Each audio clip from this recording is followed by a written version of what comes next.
Κανένα πλάσμα δεν γεννιέται εξοικειωμένο με ό,τι υπάρχει γύρω του. Η εξοικείωση προκύπτει βαθμιαία και αρμονικά συν το χρόνο, είτε οικίκαιος έτυχε, είτε κατόπιν διδασκαλίας. Στην έφηβη τοξοβολία ο ύφπος δεν είναι εκειενετής εξοικειωμένος με το τόξο και τη χρήση του, ούτε καν με τον ήχο μιας παλόμενης χορδής, η οποία εκτοξεύει ένα βέλος. Έτσι ο ευποτοξότης, πριν ασκηθεί ο ίδιος στην έφηβη τοξοβολία, θα πρέπει να εξοικειώσει τον ύπο του με το τόξο, τα βέλη και τη συνδυασμένη χρήση τους επάνω στη ράχη του αγαθού τετραπόδου.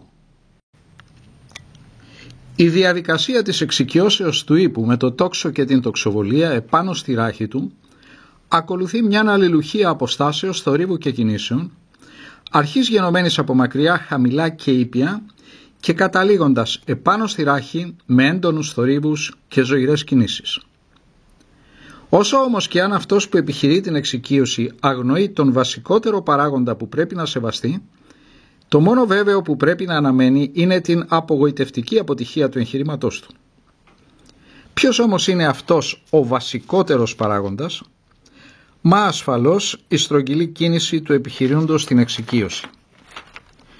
Στη σχολή των Ελλήνων Κεντάβρων, η στρογγυλή κίνηση είναι ένα βασικό κεφάλαιο διδασκαλίας για όλους τους μαθητές ήδη από την πρώτη στιγμή της εκπαιδεύσεώς τους.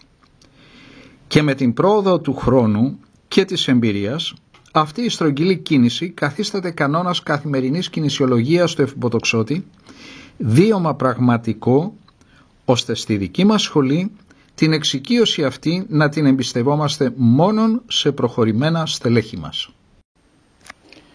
Στο βίντεο αυτό καταγράφονται οι διαδοχικές φάσεις της εξομοιώσεως, τις οποίες επιχειρεί με άριστη στρογγυλή κίνηση ο αρχηγός των Ελλήνων Κεντάβρων, Εφυποτοξότης Κωνσταντίνος Δαμιανάκης.